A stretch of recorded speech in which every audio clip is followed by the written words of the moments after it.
Welcome back, YouTubers. Thank you for joining me. Today we are working on a 2008 Toyota RAV4. This is the rear brake. We're going to go ahead and change out the brake pads and rotors. First thing you want to do is jack up the truck and support it. I'm going to go ahead and go after this brake caliper bolts. They're going to be two 14 millimeters in the back here. Down here, down there.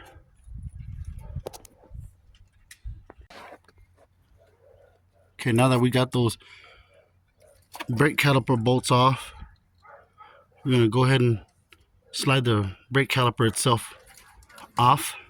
Just set it right here on the lower control arm. Away. We'll deal with it later. Go ahead and just slide off the old brake pads. Set it down. Then you're going to go after the brake caliper bracket.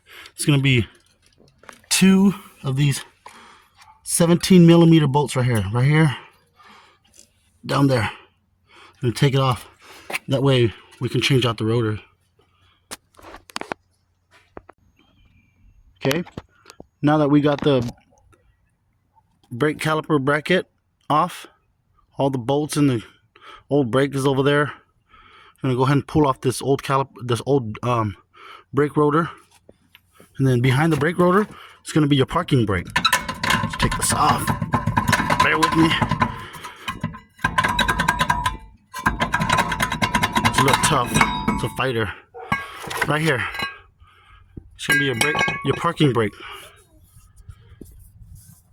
If you want to service it, adjust it, your adjusting nut's gonna be down there.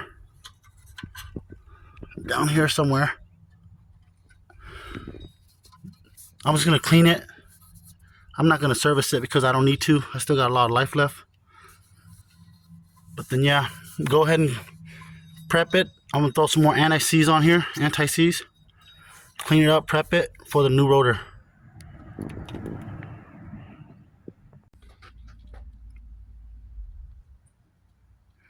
The new rotor is installed. New brake pads are installed. New hardwares from the brake pads are installed. The two 17 millimeters in the back are tightened. Then all we have to do now is just compress the piston. This is just a regular compressed style. It's not the twist and compressed style. It's just a regular push down style. Once we compress it down, install it, tighten down your two 14 millimeters. Put your wheels back on. Ready to roll. If you like the video, please like, share, subscribe. Thank you.